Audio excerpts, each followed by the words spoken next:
Hello दोस्तों, स्वागत करता हूँ आप सभी का अपना YouTube channel online school for librarians पर। दोस्तों, उम्मीद करते हैं कि आप सभी ठीक होंगे, स्वस्थ होंगे, मस्त होंगे और अपनी तैयारी को बेहतर कर रहे होंगे। तो आज हम बात करते हैं यूट्यूब सीरीज़ के सेकंड क्लास में। इससे पहले एक क्लास हो चुकी है। ये यूट्यूब सीरीज़ बिल्कुल जीरो से यूनिट वाइज हम चला रहे हैं।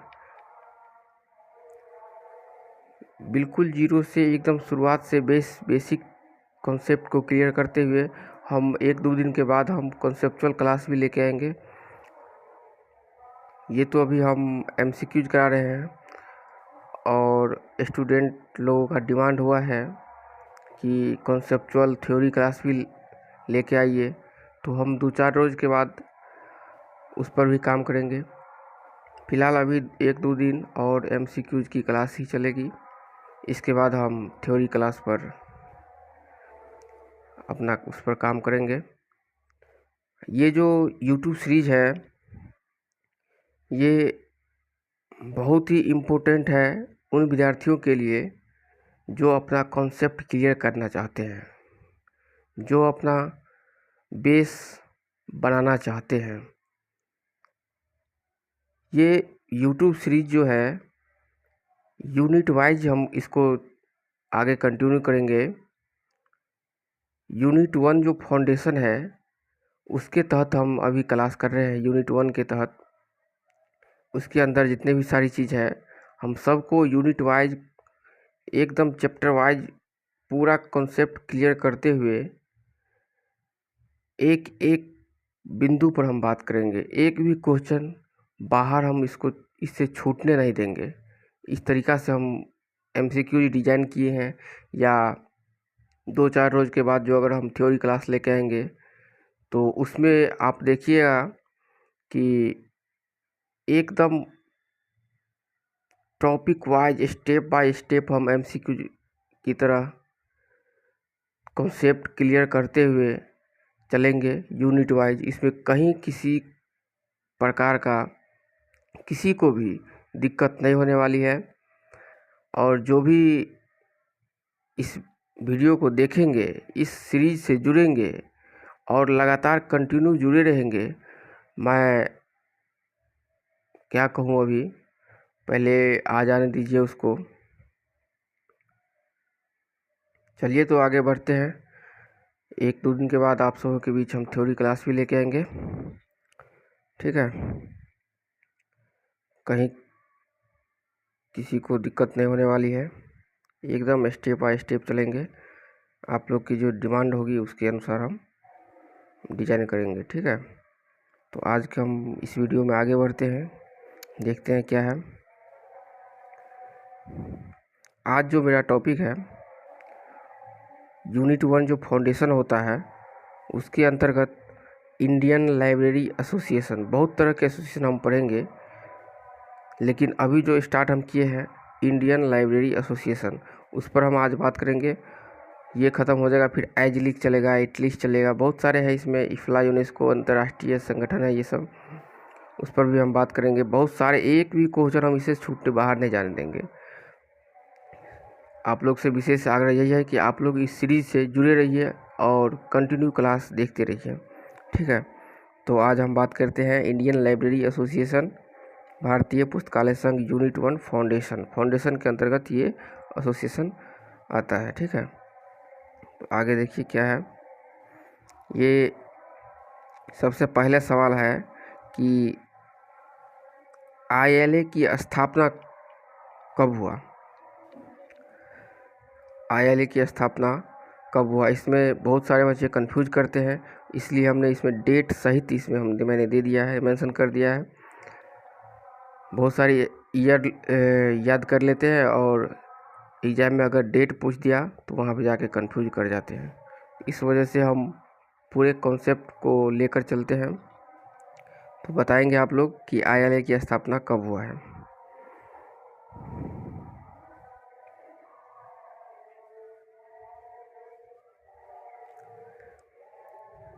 ऑप्शन देखेंगे, ए है 1930, 13 सितंबर 1930, 13 सितंबर 1931, 13 सितंबर 1933, 13 सितंबर 1932। अब आप बताएंगे कि एग्जैक्ट डेट क्या है उसका, क्योंकि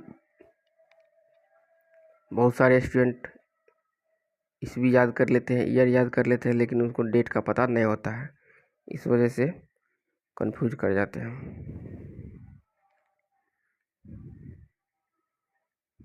तो इसका जो सही आंसर होगा 13 सितंबर 1933।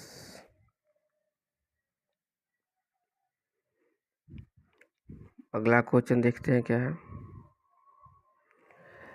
First all India library conference कब हुआ था? बहुत ही शानदार सवाल है। First all India library conference कब हुआ था?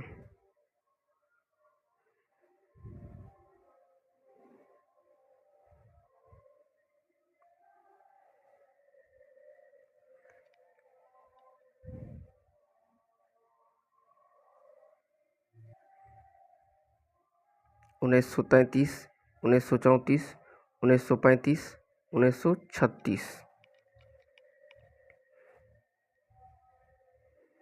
बताएंगे आप लोग भी, कमेंट बॉक्स में ज़रूर इसका आंसर दीजिएगा। इसका सही जो आंसर होगा वो हो जाएगा 1933। ठीक है, आगे बढ़ते हैं।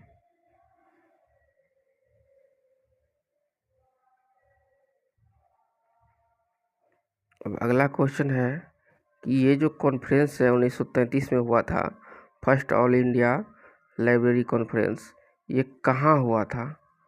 अब ये आपको बताना है। हम पहले ही चूँकि हम बात कर चुके हैं कि पूरा कंसेप्ट क्लियर कर देंगे हम।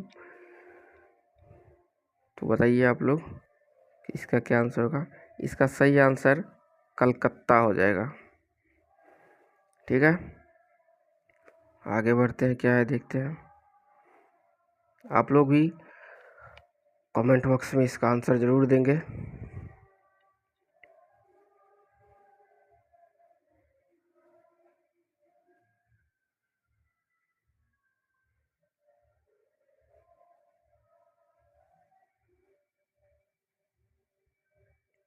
First all India public library conference कब हुआ था?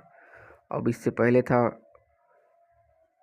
कि first all India library conference कब हुआ था। अब यहाँ पे पब्लिक जुड़ गया है, तो अब ये बताने का कोशिश करेंगे।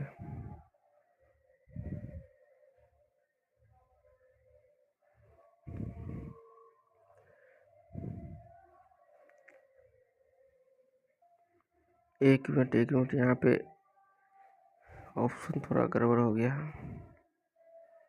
ऑप्शन हम दे रहे हैं आप लोग को, ठीक है।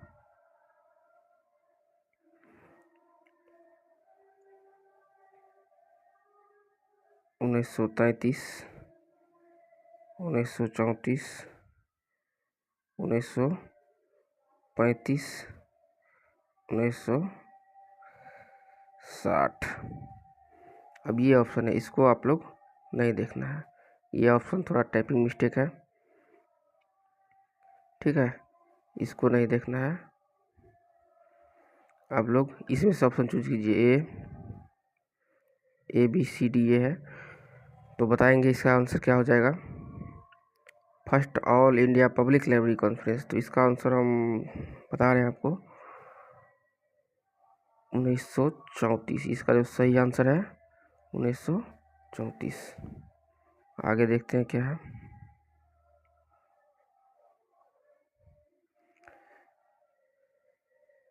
First all India public library conference कहाँ हुआ था? अब उसका एग्जैक्ट डेट हो गया पहले, अब प्लेस, किस प्लेस पे, किस जगह पे हुआ था, उसको बताने की कोशिश करेंगे आप लोग। कलकत्ता, मद्रास, मुंबई, दिल्ली। तो पब्लिक लाइब्रेरी कॉन्फ्रेंस जो है वो आपको मद्रास में हुआ था। अगला क्वेश्चन देखेंगे।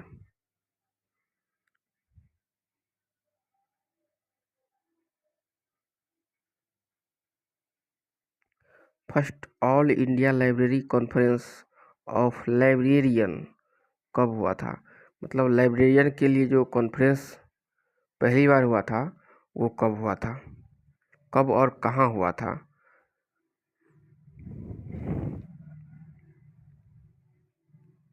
स्पेशली लाइब्रेरियन के लिए ये कॉन्फ्रेंस किया गया था। पूरे देश की जो लाइब्रेरियन थे वो सब एक जगह आके अपना जो विचार विमर्श किए थे, तो वो कहाँ हुआ था? इसका एग्जैक्ट आंसर हो जाएगा आपका 1918 लाहौर। मैं याद करने का तरीका भी बता देता हूँ। यहाँ पे लाइब्रेरियन आप देख रहे हैं, किसके लिए है ये कॉन्फ्रेंस? लाइब्रेरियन के लिए। लाइब्रेरियन से सीधे लाहौर, एल और एल, ठीक है, लाहौर याद रहेगा आपको। लाइब्रेरियन से लाहौर 1918, ठीक है। अगला क्वेश्चन देखते हैं। आईएलए का प्रथम अध्यक्ष कौन था? आईएलए का प्रथम अध्यक्ष कौन था? बताएंगे आप लोग। Doctor S R Ranganathan, M O Thomas, J Saha, A C Ulner. इसका जो करेक्ट आंसर है वो आपको एम ओ थॉमस साहब हो जाएंगे, ठीक है। आईएलए जो स्थापना हुआ था आईएलए का, उस टाइम पे सबसे पहला अध्यक्ष एम ओ थॉमस को बनाया गया था, ठीक है। नेक्स्ट,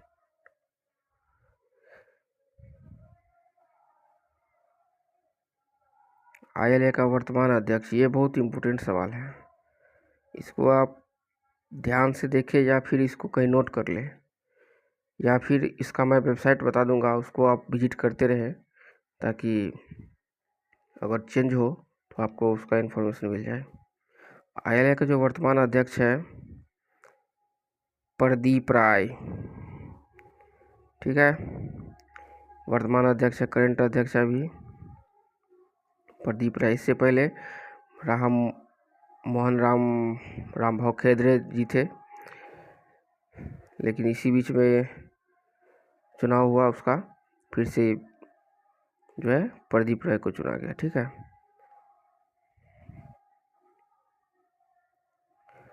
आईएलए का प्रथम सचिव कौन था? अब बताएंगे कि आईएलए का प्रथम सचिव कौन था। तो देखिए इसका करेक्ट आंसर क्या है।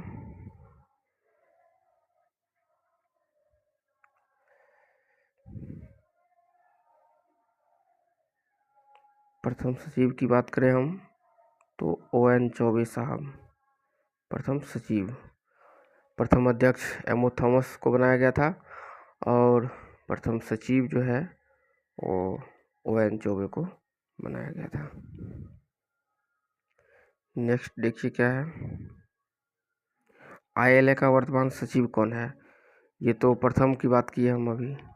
अब वर्तमान सचिव वर्तमान में कौन है तो उसको भी हम देखते हैं। वर्तमान में आपका अभी जो है KM Abdullah, doctor S R Ranganathan, PN कौला, धर्म कुमार। तो वर्तमान में आपका करंट जो है वो धर्म कुमार, ये आपका अभी वर्तमान सचिव है। अगला देखेंगे, आईएलए बुलेटिन कब से प्रकाशित होता है?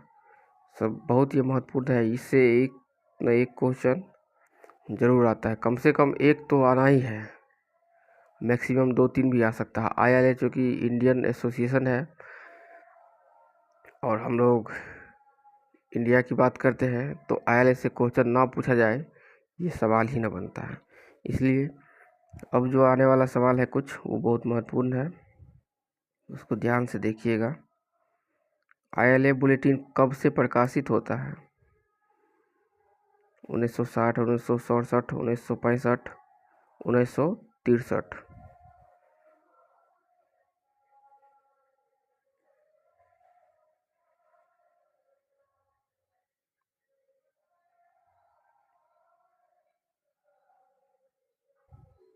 इसका सही आंसर जो है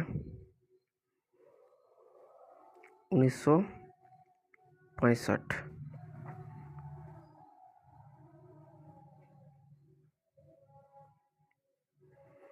1965 इसका सही आंसर हो जाएगा। अगला देखते हैं, ILA बुलेटिन ILA बुलेटिन प्रकाशित होने का अवधि क्या है? ILA बुलेटिन जो प्रकाशित होता है उसका फ्रीक्वेंसी क्या है? कितने दिनों के अंतराल पर यह प्रकाशित होता है? तो इसका सही आंसर क्वार्टरली, त्रैमासिक। ठीक है,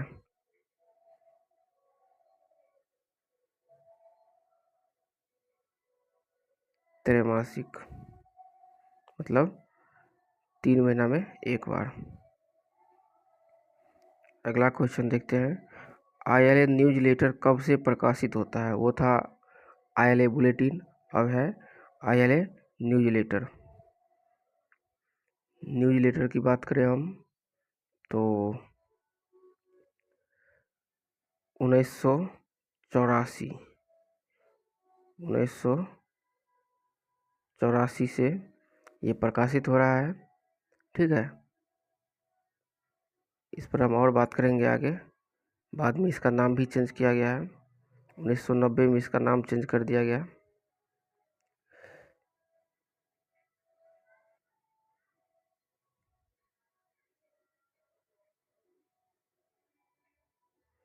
नेम चेंज हो गया। ठीक है, 1990 में उसका नाम बदल कर दिया गया है।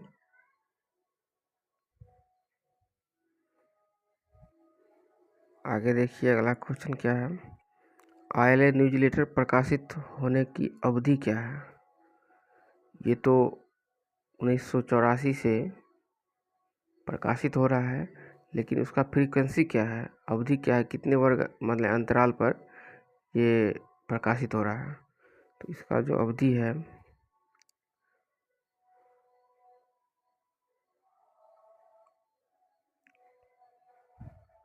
पहले था 1984 से 1990 तक क्वार्टरली।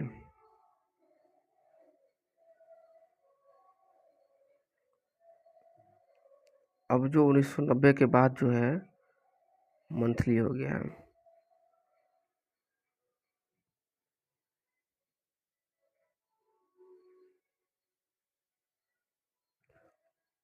उन्नीस सौ नब्बे के बाद मासिक फ्रीक्वेंसी के साथ ये प्रकाशित हो रही है। ठीक है, तो इसको ज़्यादा बेटर रहेगा कि आप इसको क्वार्टरली ना देख करके इसको आप मंथली। ठीक है, अगला देखेंगे, अब हम अवार्ड की बात करते हैं। ILA जो है बहुत सारी अवार्ड भी प्रदान करती है, तो उसको हम देखते हैं। PV वर्गीज अवार्ड किसके लिए प्रदान किया जाता है, बताएंगे? PV वर्गीज अवार्ड किसके लिए प्रदान किया जाता है? Best article, best librarian, best library, इनमें से कोई नहीं। इसका जो सही आंसर है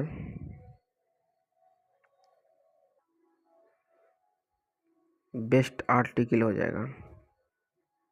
ठीक है, बेस्ट आर्टिकल अगर आप लिखते हैं लाइब्रेरी साइंस की फील्ड में तो आपको ILA के द्वारा PV वर्गीज अवार्ड प्रदान किया जाएगा। नेक्स्ट, CD शर्मा अवार्ड किसके लिए प्रदान किया जाता है?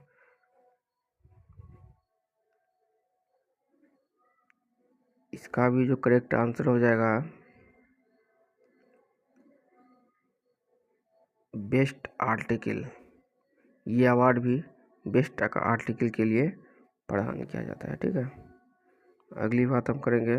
देखिए, 3 अवार्ड ऐसा है जो बेस्ट आर्टिकल के लिए प्रदान किया जाता है ILA के द्वारा, तो इसमें 2 तो हो गया, और ये तीसरा जो है AG मोतीवाला अवार्ड, ये भी जो है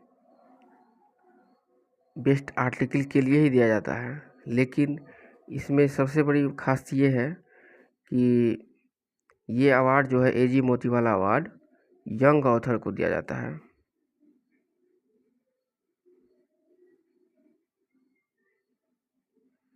यंग ऑथर को ये अवार्ड दिया जाता है। अगर आप न्यू एज के हैं और बेस्ट आर्टिकल लिखते हैं तो इसके लिए आपको एजी मोतीवाला अवार्ड दिया जाएगा। इसका सही आंसर एजी मोतीवाला बेस्ट आर्टिकल। यंग लेखक के लिए देखिए क्वेश्चन भी आ गया, ILA यंग लेखक के लिए कौन सी अवार्ड प्रदान करता है, बताए और अभी गया देखिए एजी मोतीवाला अवार्ड। ठीक है, एजी मोतीवाला अवार्ड। नेक्स्ट देखेंगे PN कवला अवार्ड किसके लिए प्रदान किया जाता है, बताएंगे। Best article, best librarian, best library, none of these.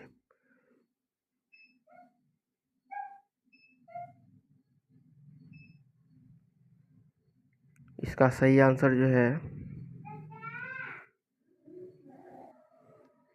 इसका सही answer best librarian, best librarian. ये PN कवला अवार्ड है, भी इसको कर लें। बेस्ट लाइब्रेरियन के लिए यह अवार्ड प्रत्येक वर्ष दिया जाता है, ठीक है, ILA के द्वारा। नेक्स्ट देखेंगे हम गिरवानी देशपांडे अवार्ड किसके लिए प्रदान किया जाता है, best article, best academic librarian, best library, school library, किसके लिए प्रदान किया जाता है। इसका जो सही आंसर है best academic librarian. Girwani Deshpande award जो दिया जाता है बेस्ट एकेडमिक लाइब्रेरियन, मतलब आप शैक्षणिक संस्थानों में जैसे स्कूल हो गया, कॉलेज हो गया, यूनिवर्सिटी हो गया, इनमें अगर आप बेहतर प्रदर्शन करते हैं, बेहतर ढंग से लाइब्रेरी को संचालन करते हैं, तो इसके लिए आपको गिरवानी देशपांडे अवार्ड दिया जाएगा। नेक्स्ट हम देखते हैं क्या है। ओह, आज के लिए इतना ही। इससे आगे हम क्वेश्चन के फॉर्म में इससे